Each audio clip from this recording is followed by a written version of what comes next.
suis intéressé à la sophrologie parce qu'elle présente différents avantages qui s'adaptent particulièrement bien à nos contemporains. Première chose, et il faut le dire parce que c'est important à mon avis, la sophrologie est laïque et tolérante. Et ça, dans le contexte actuel, c'est très très important. La sophrologie est ouverte à tous et c'est vraiment un lieu d'ouverture de la conscience. Deuxièmement, la sophrologie répond aux problèmes actuels. Soit, je dis toujours, la sophrologie est un métier d'aide à la personne. Et l'aide à la personne, aujourd'hui, est plus importante que jamais face à la dissolution de certaines structures familiales, face à l'isolement de beaucoup de personnes.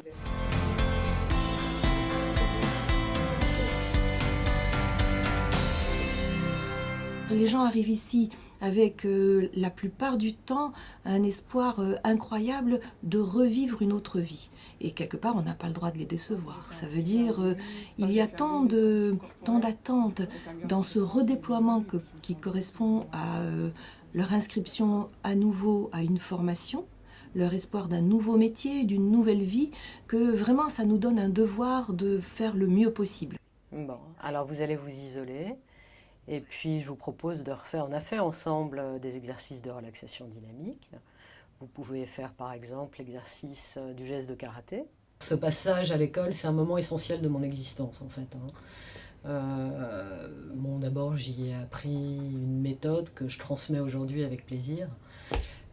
Mais en plus elle m'a permis un réel redéploiement existentiel. Et elle m'a permis de me redéployer dans une existence beaucoup plus sereine. M'a apporté un nouveau regard sur le monde, sur les autres, sur moi-même, un nouveau regard sur la vie. Les valeurs de la sophrologie, c'est les valeurs de chacun. C'est ce qui va construire la vie de chacun. On va construire notre vie enfin je pense qu'on construit sa vie sur certaines valeurs qui nous sont propres. Ça peut être la liberté, ça peut être qui est une valeur commune, ça peut être le respect, ça peut être la groupéité, ça peut être la tolérance, ça peut être, voilà, je pense que dans notre société, c'est important de connaître ses propres valeurs. Mais c'est valeurs fondamentales. Pour moi, une valeur, c'est quelque chose qui n'est pas négociable. Voilà. Une valeur, ça n'a pas de prix. C'est bizarre de dire qu'une valeur n'a pas de prix, mais c'est une valeur qui n'a pas de prix. Donc c'est pas négociable, c'est vraiment... Et c'est pas une croyance non plus. C'est pas pour faire beau. C'est vraiment ce que j'ai au fond de ma biologie, au fond de mon être, profondément, et qui va guider ma vie. Et reprendre conscience de ces valeurs, ne serait-ce que prendre conscience qu'on en a, les développer et les renforcer, ça me semble essentiel aujourd'hui. La spécificité de l'école, c'est d'avoir cette richesse au niveau de l'enseignement, de par la diversité des partenaires, donc qui viennent de domaines tous très très différents, médicaux ou de l'entreprise, ou même, moi-même de la pédagogie, ou du monde de la chorégraphie, du monde artistique ou du monde sportif. Donc c'est cette richesse de pouvoir se dire, en un seul lieu, je vais pouvoir trouver une application à la sophrologie, peut-être dans le domaine qui m'intéresse. La spécificité de cette école, c'est je crois qu'on est juste tous spécifiques de quelque chose. Moi, je suis médecin, acupuncteur, homéopathe, je m'occupe de nutrition.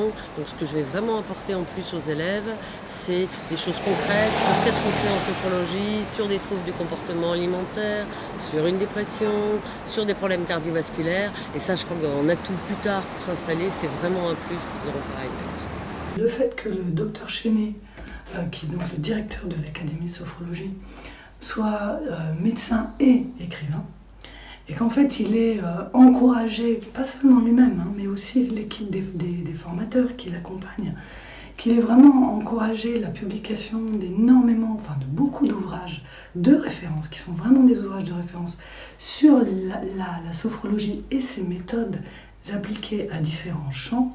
Je pense que ça, c'est une des spécificités de l'école. Réellement, il y a un enseignement solide qui donne un bon cadre et qui permet après à nos élèves, en sortant d'ici, de pouvoir se servir des techniques, d'être vraiment à l'intérieur du cadre pour pouvoir adapter en fonction des situations tout à fait diverses qu'ils vont rencontrer.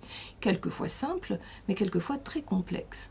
Et bien sûr, pour ces situations quelquefois difficiles, par exemple, je pense à un cancer, je pense à des troubles de la nutrition, je pense à des difficultés quelquefois avec les enfants, il faut être solide, on n'a pas le droit de faire n'importe quoi, mais il est nécessaire, dans certaines situations, de savoir adapter.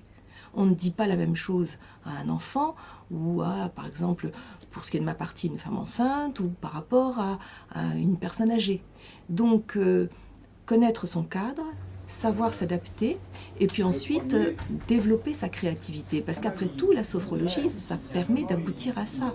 Se servir de cette technique pour presque en faire un art d'aider les autres. Chaque fois que vous allez aborder un cours, une pratique qui va être faite d'un protocole, d'une technique, où on va associer la rigueur, mais aussi le plaisir et jamais la rigidité. Où on va associer le cadre, mais jamais l'enfermement. On va être toujours dans cette ouverture et cette dimension de nouveau regard que la sophrologie apporte. C'est une équipe très passionnée, très compétente. On sent que ce sont des gens qui travaillent dans le métier depuis longtemps et qui ont la sophro en eux. Ça va ça ? Donc RD1 corps, RD2 souvent, alors quand je vous entends de temps en temps. J'ai l'impression qu'il y a plusieurs façons d'enseigner la sophrologie. Dans d'autres que j'ai vues, il y avait un côté très, voilà, on vous donne les cours, vous apprenez un peu scolairement les choses, vous aurez les techniques, etc. Et puis après, vous en faites ce que vous voulez.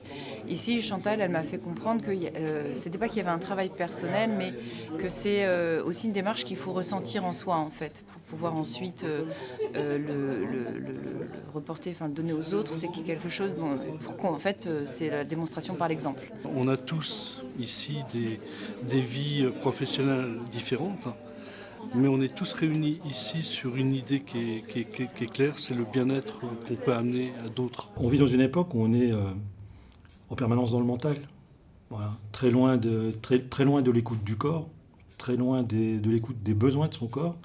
Le corps, on le fait marcher un peu comme une machine, il faut que ça fonctionne. Le matin, on se lève et il faut que ça marche. Voilà. Si ça ne marche pas, on va prendre une petite pilule pour que ça puisse suivre. Mais un jour, le corps prend toujours le dessus. Et je pense que la sophrologie peut amener ça. La sophrologie, c'est éminemment corporel, donc revenir à l'inconscience du corps, revenir à son écoute, à l'écoute des besoins de son corps, ça me semble aujourd'hui essentiel dans la société actuelle. Cette méthode, c'est donc un panel de techniques qui vont utiliser 3 voies principalement, qui sont le corps, l'esprit et la respiration, qui sont en fait notre manière d'exister fondamentalement. On a un corps, on a un esprit et on a une respiration qui en fait peut jouer et relier les deux et peut nous permettre de calmer l'esprit. En passant par le corps, on peut calmer l'esprit ou au contraire s'activer, activer nos potentiels, etc. Donc on va utiliser ces 3 outils de différentes manières en les combinant, en travaillant debout, assis et dans des séances qui sont guidées par le sophrologue. Quand un sophrologue quitte l'école avec son diplôme en poche, qu'est-ce qu'il peut faire ? Il peut faire beaucoup de choses. Il peut ouvrir un cabinet de sophrologie pour en faire un véritable métier et devenir sophrologue professionnel. Il peut intégrer sa formation dans son activité. Je pense à un médecin, une infirmière, un prof, un instit. Il peut travailler en association, simplement, faire des groupes et transmettre la sophrologie autour de lui à travers une association. Il peut aussi, à la limite, ne rien en faire. Voilà, prendre simplement cette année pour du développement personnel et avoir évolué et peut-être poser un nouveau regard sur les choses. J'ai le souvenir d'une personne qui était de l'Éducation nationale et qui était venue faire cette formation à titre professionnel au départ. Et puis au fur et à mesure de la formation, elle a découvert tellement de choses sur elle qu'elle a fait un rebondissement dans son existence magnifique. Alors non seulement aujourd'hui, elle est sophrologue, elle a continué à faire du soutien scolaire, mais elle est maître vitrier. Donc elle fait des vitraux. Donc c'est l'alliance aussi de tout ce que nous sommes capables et de tout ce que nous sommes en nous, dans nos valeurs, et de pouvoir associer l'être que nous sommes à cette magnifique méthode. La plus grande fierté, c'est 4 fois par an, quand il y a les anciens de l'école qui arrivent. et quand on a la réunion des anciens. Ils sont là tous, ils ont fait leur chemin, ils me racontent ce qu'ils font, ils me racontent comment ils vivent la sophro. Il y a une atmosphère extraordinaire, ce que j'appelle une égrégore. Hein. Et là, pour moi, c'est la récompense. C'est la vraie récompense, c'est de sentir que j'ai réussi à rendre tous ces sophrologues heureux et fiers de leur métier. Ça, je dirais que c'est ça mon plus grand plaisir.